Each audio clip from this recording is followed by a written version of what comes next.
ఏమండి నా వల్ల కాదు. ఏమండి ఒక్కసారండి. నన్ను వదిలి. అయ్యో ఏమండి ఆగండి కాదు. ఆగండి. నాకు ఓపిక లేదు. నాకు మూడు వచ్చేస్తుందండి.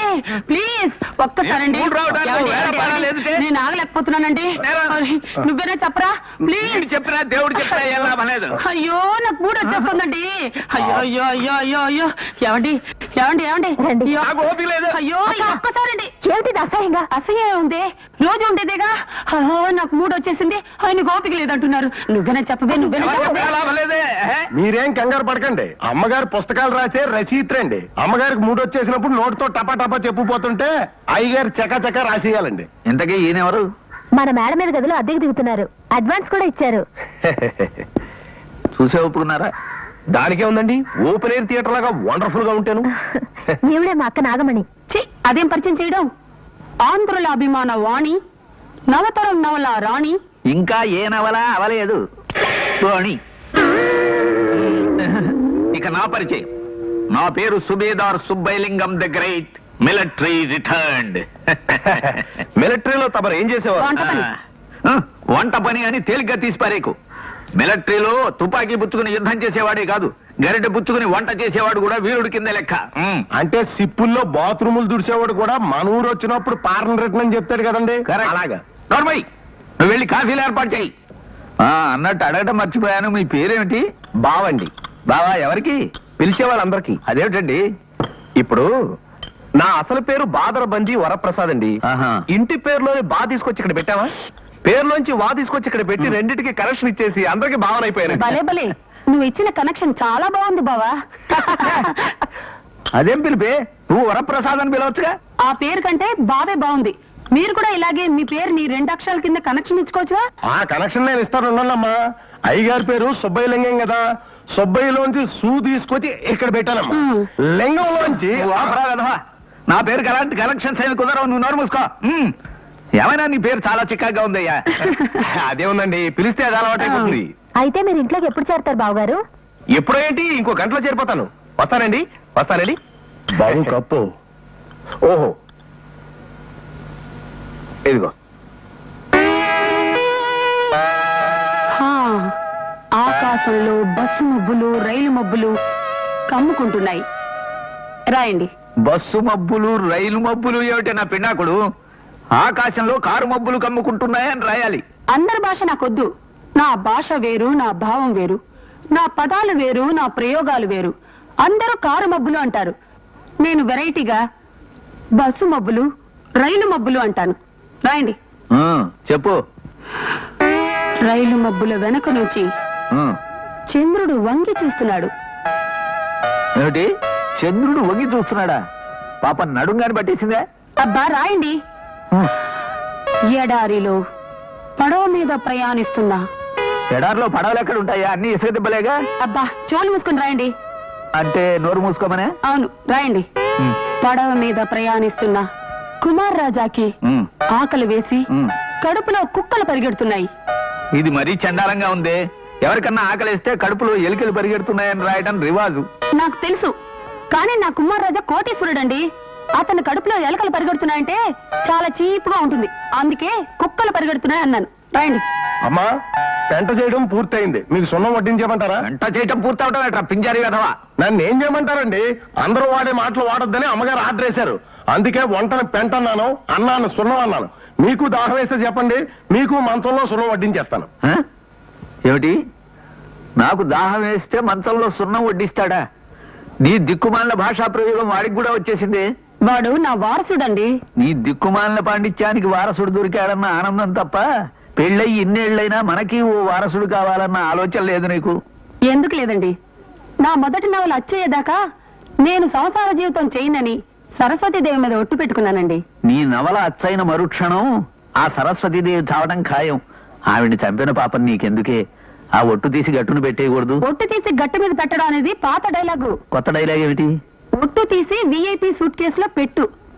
అన్నట్టు మీ చేతికి సాయంత్రం చాలా పనుంది, కాస్త దానికి రెస్ట్ ఇవ్వండి. ఈ చేతి మీద ఉన్న ప్రేమలో 10వ వంతు నా మీద లేదు కదా. నాకు పెళ్ళైతే మాత్రం సుఖమే ఉంది. మిలిటరీలో ఉన్నప్పుడు చేతికే పని, పెళ్ళైన తర్వాత చేతికే పని. దీన్ని దీనికి దెబ్బ తగిలితే ఈ మాత్రం చేతి పని చేయడానికి ఉండదే. ఏమండి ఆ, మంచంలో సున్నం కరిగిపోతుంది, తొందరగా రండి. వస్తున్నా.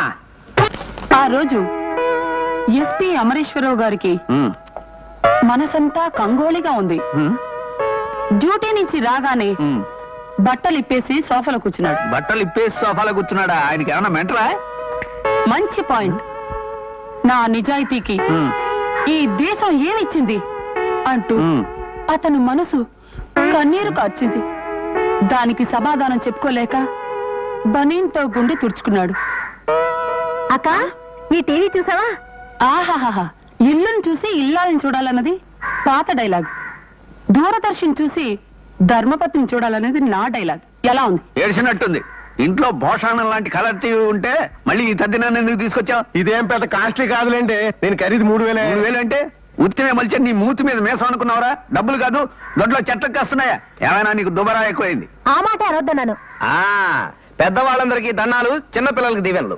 మంచి టైంకి వచ్చారు. ఈ టీవీ ఎలా ఉందో ఫ్రాంక్ గా చెప్పండి.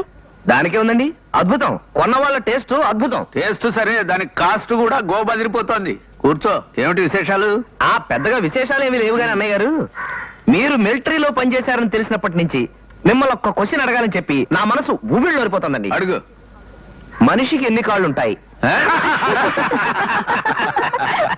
మిలిటరీ వాడికైనా మామూలు వాడికైనా మనిషి అన్న వాడికి 2 కాళ్ళు ఉంటాయి. అంతకంటే ఎక్కువ ఉంటాయని నేను నిరూపిస్తే?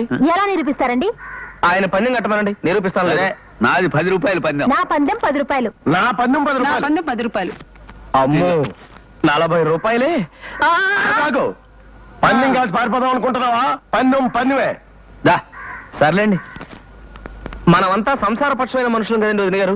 డబ్బుతో ఎందుకు కానీ సంసారపక్షమైన పందెం కాసుకో. అయితే చెప్పు. మీరు ఓడిపోతే వారం రోజుల పాటు డే అండ్ నైట్ మీరు వండుకున్న సాంబారు, పప్పు, కూరలు, చట్నీ అన్ని ఫ్రీగా నాకు పంపాలి.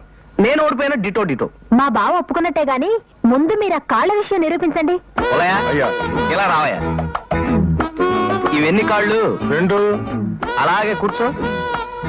వీటిని ఏమంటారు? మోకాళ్ళు. అవన్నీ 2. అలా కింద కూర్చో. వీటిని ఏమంటారు? అరికాళ్ళు. అవన్నీ 2. మొత్తం కలిపితే 6. కాబట్టి మనిషికి 2 కాళ్ళు, 2 మోకాళ్ళు, 2 అరికాళ్ళు, మొత్తం కలిపితే 6 కాళ్ళు. వండర్ఫుల్. మొత్తానికి మీ తెలివితేటలు సింపుల్ సూపర్. Thank you. ఇంకో పందెం వేసుకుందాం. వద్దొద్దు, ఇప్పటికి వాయించింది చాలు. అయితే మరి నేను వెళ్ళొస్తాను. ఇదిగో పులయా, ఇవాళ నుంచి కూరలు, సాంబారు అన్నిటితో పాటు చట్నీలు కూడా చక్కగా రుచిగా ఉండేట్టు చూసే బాధ్యత నీది. అలాగే బాబు.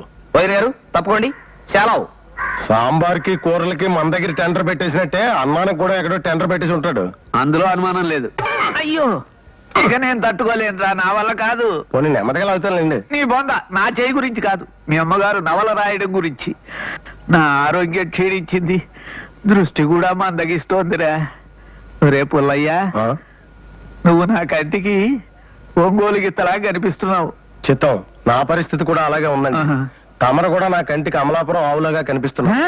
ఏమండోయ్, ఏమండి, ఏమండి, ఏమిటి పడ్డావా? ఎందుకంటే ఆనందం, అమ్మగారు పడ్డా మీకు సుఖం లేదు కదా. ఏమండి, తొందరగా రండి, నాకు మూడు వచ్చేసింది. మీ అమ్మగారికి 3 వచ్చిందిట, పద పెడదాం. అమ్మగారికి 3 వస్తే నేనెందుకండి బాబు, మీరు వెళ్ళండి. వచ్చారా? రాక చేస్తానా? నీకు ఇలా బాత్రూముల్లో కూడా 3 వస్తుంటే ఇక నా బతుకు కుక్క బతికే. చెప్పు. బయట ఉండే రాయండి. సంబరం ఒకటే తక్కువ. చెప్పు. కథానాయకుడు కళ్యాణ్ కుమార్ తీవ్రంగా జబ్బు పడ్డాడు. అతని ఆరోగ్యం కోసం కథానాయక కాంచనమాల 9 కోట్ల దేవతల్ని ప్రార్థించింది. దేవతల్ని 3 కోటి దేవతలు అంటారే, వాళ్ళ సంఖ్య 3 కోట్లే. సంఖ్య మారిస్తే పురాణాలు ఒప్పుకో. అబ్బా, ఆ పురాణాలు రాసేటప్పటికి దేవతలు 3 కోట్లేనండి. కానీ వాళ్ళకి పిల్లలు పుట్రా, అందుకని 9 కోట్లు అన్నాను. రాస్తున్నారా?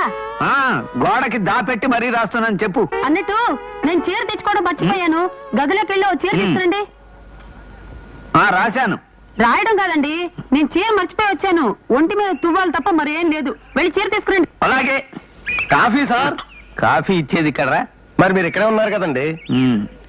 2వ కాఫీ ఎవరికి? అమ్మగారికి. అమ్మగారు ఇప్పుడు బాత్రూమ్ లో ఉన్నారా? బయటకు వచ్చాకే ఇస్తానండి. సరే, ఆవిడ వచ్చిన తర్వాత నేను ఇస్తాను. ఇలా. అమ్మో, మీ చేత పని చేస్తే ఇంకేమైనా ఉందా? అమ్మగారు ఎక్కిపోరు.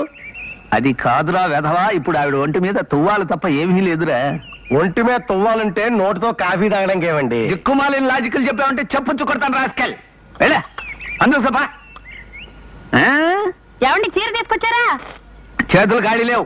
ఒరే పుల్లయ్య, వస్తున్నానమ్మా. చన్నూరుమై నేనే తీసుకొస్తా. పదా పదా.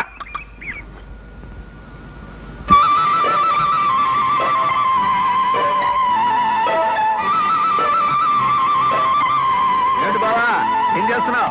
ఓ పెద్దంతో బ్రాకెట్ నెంబర్ చూస్తున్నట్టున్నారు గెడ్లో. పొల్లయ్య అయ్యా. నువ్వు దయచేసి నోర్మి.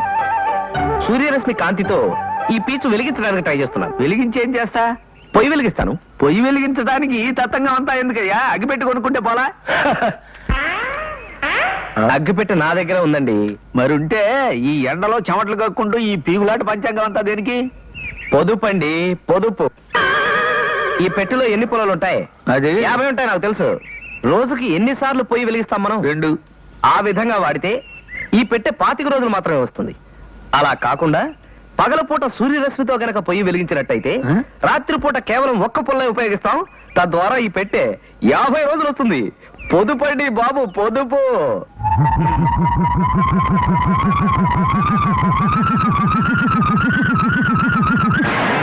అయిపోయి పాప ఎలా పడిపోయాడేంటండి? బహుశా నీ అగ్గి పుల్లల పొదుపు కథ విని కళ్ళు తిరిగి పడిపోయి ఉంటాడు. నీతో 2 ఆటలు ఆడుకుందామని వస్తే వీడు స్టార్టింగ్ లోనే మిడిల్ డ్రాప్ అయిపోయాడు. అయ్యో ఈ పీచ్ వేస్ట్ అయిపోతుంది, వెళ్ళిపోతున్నాను. రేయ్ లేపోదాం. నేను లేవలేను. పోనీ భావన పిలవనా? ఎందుకు? అసలు పొయ్యే వెలిగించకుండా వంట ఎలా చేయాలో నేర్పుతాడు. అమ్మ బాబోయ్, దా, తొందరగా పదండి. ఏమండి ఏమన్నాయ్ ఏమన్నాయ్? ఏమిటి ఇలా వచ్చారు? నా కోసమా? నాతో పందెం గాయడానికి మీరు రెడీ అయితే మీకోసమే అనుకోండి. ఏమిటి బావా మళ్ళీ ఏదో పందెం అంటున్నావు? ఈసారి వేసే పందెం భాష గురించి కాబట్టి ఆ. వదిన గారికి వేస్తాను. నేను పండితురాలిని కాబట్టి నాతో పందెం వేసి తన భాషా జ్ఞానాన్ని పెంచుకోవడానికి వచ్చినట్టున్నాడు కదా బావా? జ్ఞానాన్ని పెంచుకోవడానికి వచ్చారో ఈసారి ఇంక దేనికి టెండర్ పెట్టడానికి వచ్చారో కొంచెం చూసుకోండి. నువ్వు నోర్మి. ఇంతకీ పందెం ఏమిటో చెప్పండి. పెద్ద పందెమేం కాదండి. మీ అక్కగారు ఓడిపోతే నెలకి 3 కేజీలు చొప్పున 3 నెలలు నాకు బియ్యం ఇవ్వాలి. అమ్మా ఈసారి బియ్యాన్ని పెట్టేశారంటే టెండర్. పెడితే మాత్రం నేను ఓడిపోతానా? నువ్వు అడుగు బావా. అలా అన్నారు, బాగుంది. పని మనిషి అనేది ఏ భాషకు సంబంధించిన పదం? ఇదే మీ ప్రశ్న? అంత తేలిగ్గా తీసిపారేకు, ఇందులో ఏదో ఫిట్టింగ్ ఉంటుంది. ఏ ఫిట్టింగ్ లేదండి. పని మనిషి అంటే తెలుగు మాట. అక్కడే పప్పులో కాలేశారు. పని మనిషి, పని అంటే తెలుగు మాట, మనీ అంటే డబ్బు ఇంగ్లీష్ మాట, షీ అంటే ఇంగ్లీష్ మాట. పని చేసి మనీ తీసుకునే షీ పని మనిషి అంటే ఇందులో ఒక తెలుగు మాట 2 ఇంగ్లీష్ మాటలు ఉన్నాయన్నమాట. అది లెక్క. Wow, beautiful, fantastic. ఈసారి కూడా కొట్టేసావు కదయ్యా. అయితే 3 కేజీల బియ్యం. పొలయ్యా హాయ్. 3 కేజీలు బియ్యం పట్టుకొని రెడీగా ఉన్నాను, పంపించండి సార్. ఏదైనా ఎలా పోయి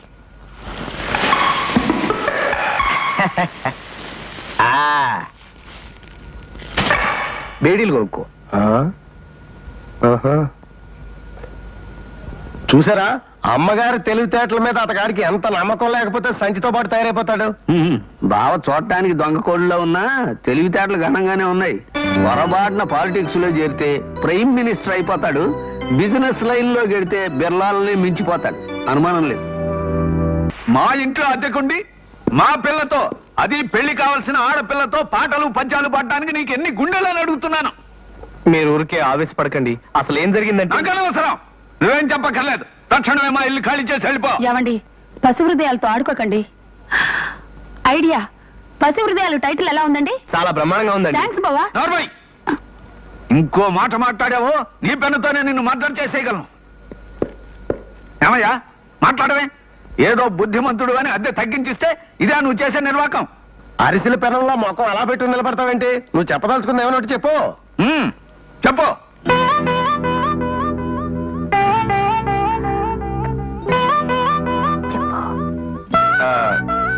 నేను జయ ప్రేమించుకున్నామండి. నిజంగా మా చెల్లెల్ని కడుపారా ప్రేమిస్తున్నావా? అభిబే అది కాదండి, అందరూ మనసారా ప్రేమించడం అని అంటారు కదా, అదే మా మేడం గారు మీరు కడుపారా ప్రేమిస్తున్నారా అని అడుగుతున్నారు.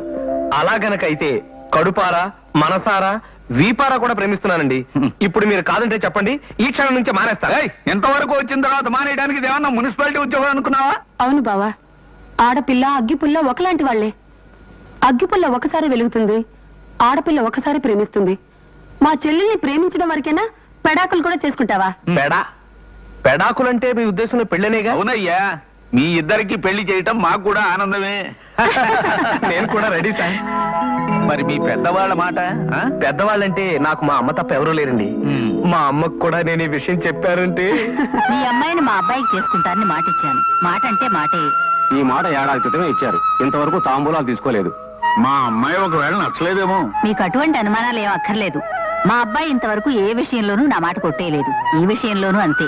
వాడికి ఉత్తరం రాశాను, రాగానే ముహూర్తాలు పెట్టుకుందాం.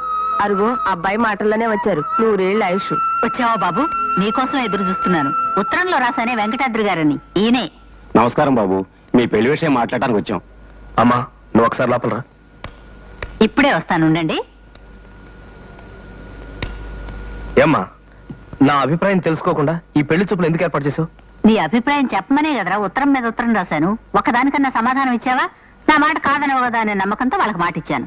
నేను అక్కడ ఒక అమ్మాయిని ప్రేమించాను. నేను ఆ అమ్మాయినే పెళ్లి చేసుకుంటానని వాళ్ళ పెద్దవాళ్ళకి నేను మాటిచ్చాను. నన్ను అడగకుండా మాట ఎందుకు ఇచ్చావురా? నా నిర్ణయాన్ని కాదనమన్న నమ్మకంతోనే మాటిచ్చాను. ఆ అభిప్రాయంతోనే నేను వాళ్ళకి మాట ఇచ్చాను రా.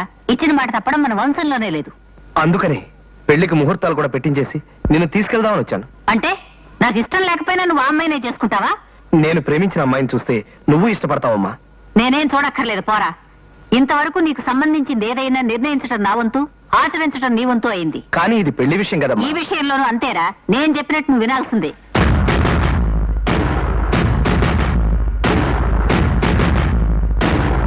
వీల్లేదమ్మా. నువ్వు ఇచ్చిన మాట నిలబెట్టడం కోసం నేను ప్రేమించిన అమ్మాయికి ద్రోహం చేయలేను. నా సుఖ సంతోషాలు నువ్వు కోరేదానివి అయితే మా పెళ్లికొచ్చి మమ్మల్ని ఆశీర్వదించాల్సిందే.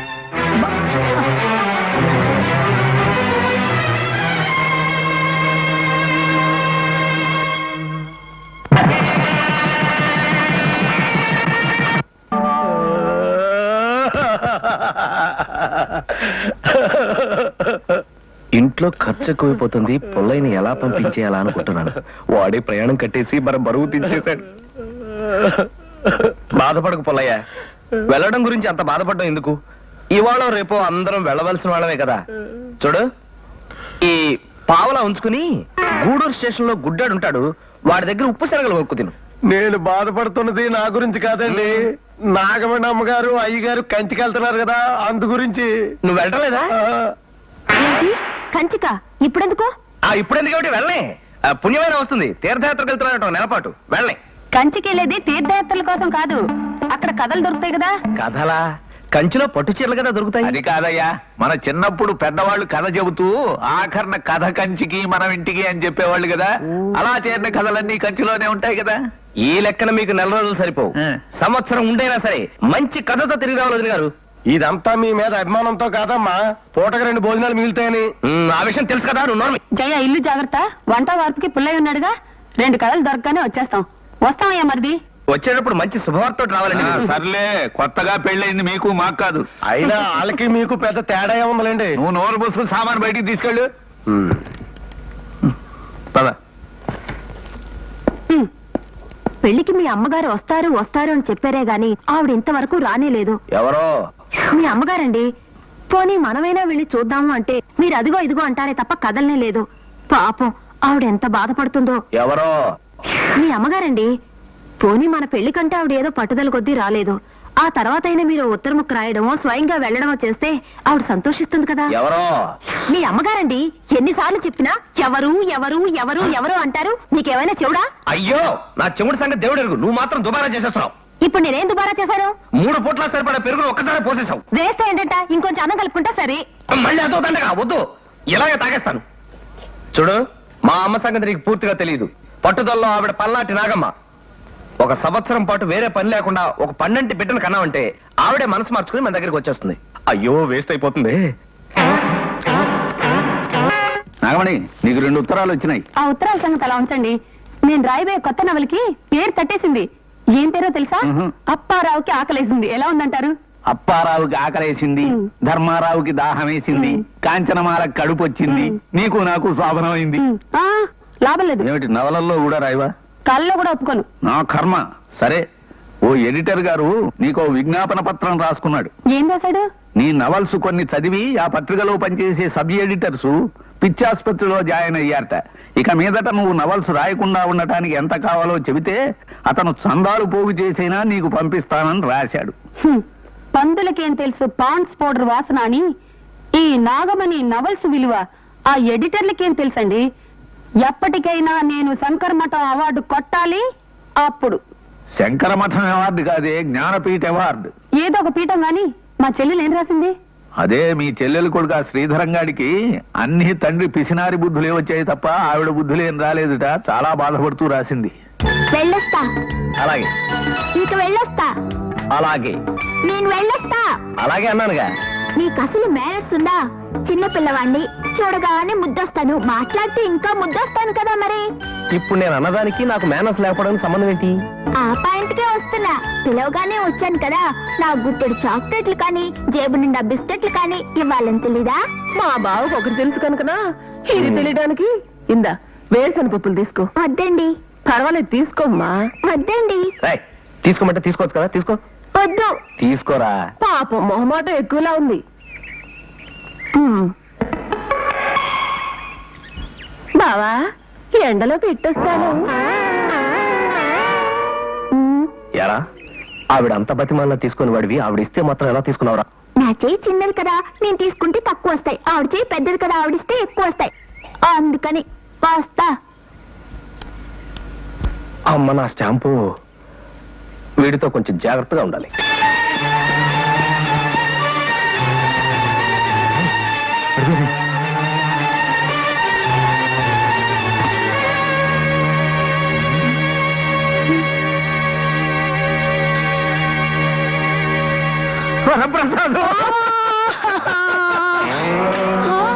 నేను ఇంకా సత్యదేవత కౌగులించుకోలేదన్నమాట. దేవత కాదే, మృత్యుదేవత. లోభి ఖర్చు ఎక్కువ అని ఉత్తినే అనలేదయ్యా. వెధవ మెట్లు కడగటానికి పని మనిషికో రూపాయి ఇస్తే పోయేది. ఏమన్నా తేడా వస్తే పని మనిషి పోయేది. కక్కుర్తి పడ్డావు. ఇప్పుడు ఏమైంది?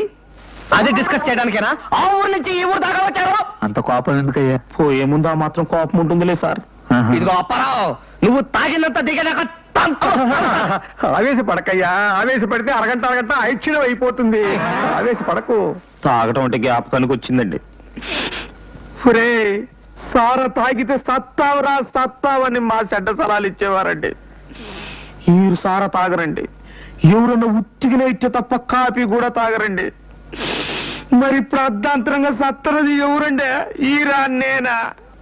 ఒరే అప్పారావు, నేను ఆవేశపడకయ్యా, ఆవేశపడకు. ఒరే అప్పారావు, రేపు పోయేవాడితో నీకెందుకురా గొడవ?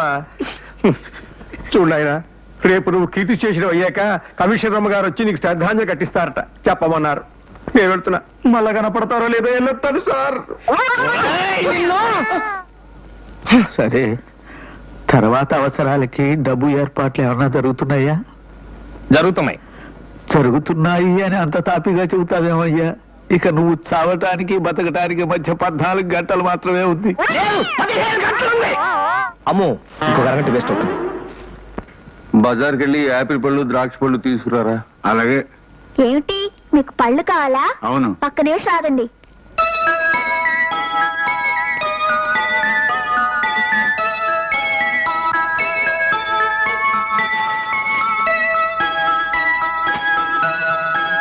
ఇదిగోండి తాజా పళ్ళు. ఓ రొట్టె కూడా ఉంది. ఇవి తీసుకొని నాకు 10 రూపాయలు ఎవరు?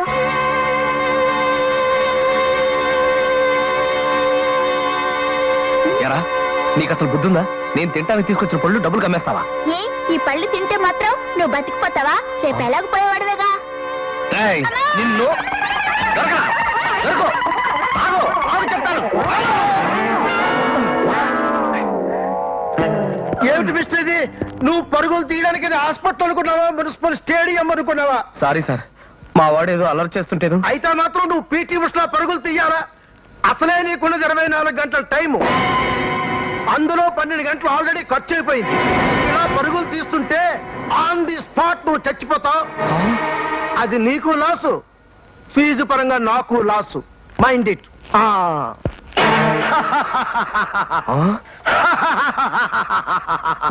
ఒరేయ్, నీ కక్కుర్తి బుద్ధి చూసి చూసి నా మైండ్ పాడైపోయింది.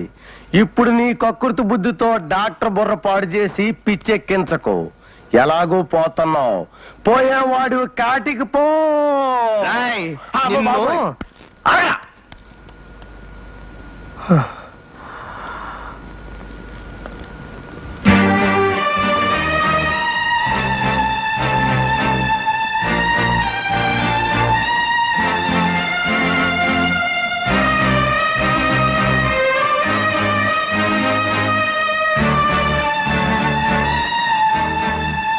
ఏమైంది మీరు వెళ్ళిన పని? ఎక్కడా అప్పు పుట్టలేదురా. ఇల్లు కానీ బంగారం కానీ తనఖా పెడితే అప్పిస్తా ఉంటున్నారు. కానీ నా దగ్గర అంత విలువైన వస్తువులేమీ లేవు. ఈ గండం ఎలా కట్టెక్కుతుందో. ఆ 7 కొండల వాడే నిన్ను కాపాడాలి. ఆ 7 కొండల వాడి హుండీలో ఏ రోజైనా ఒక పైసైనా వేస్తారైనా హాయ్ నిన్ను బ్రతికించడానికి. నాకున్న జబ్బు బ్రెయిన్ ట్యూమర్ కాదురా, నీ మాటలతో నువ్వే నన్ను చంపేస్తున్నావు. నువ్వెలాగో రేపో ఎల్లుండో చనిపోతావు కాబట్టి నిన్ను నేను ఇంటర్వ్యూ చేయడం వల్ల నా కథకి ఓ మంచి విషయం దొరుకుతుంది. అడగండి అమ్మా. ఇంకా ఎన్ని రోజులు బతుకుతావని చెప్పారు? బహుశా 1 రోజు 2 రోజులు అన్నారమ్మా. నువ్వు చనిపోతావని తెలియగానే భయం వేసిందా? భయపడక సరదా పడి సంకలు గుద్దుకోమంటారా అమ్మా? ఇక మీరు పోతే ఆయన పోతే ఇంకేముంది నీ శార్థం? నీ దిక్కుమాల ఇంటర్వ్యూ, నీ మాటలు విని ఆ మంచం మీద మనిషి ఎలా గజగజ వణుకుతున్నాడో తెలుసా? ఆయనకెందుకు భయం? ఆయన రేపు ఎలాగో పోయేవాడే కదా. పోతే మొత్తం జీవితంలో చేసిన తప్పులన్నీ గుర్తొచ్చి భయపడి చస్తున్నాడు. పిసినారి బంకలాగా బతికి సంపాదించిన ₹1,00,000 తన దహన సంస్కారాలకు కూడా రావని తెలిసి మానసికంగా కుళ్ళి చస్తున్నాడు. Stop it! నువ్వు నా మీద జారి పడుతున్నావు, లేకుంటే గురపల్ లాంటి మాటలతో నన్ను కొల్లబడుతున్నావు. నాకు అర్థం కావట్లేదు. అది కాదు తమ్ముడు. మీరంతా నా చావు గురించి భయపెట్టి నన్ను చంపాలని చూస్తున్నారే కానీ ఒక్కళ్ళు కూడా నన్ను బ్రతికించడానికి ప్రయత్నించడం లేదు. ఇంకో 1 అరగంట తగ్గింది.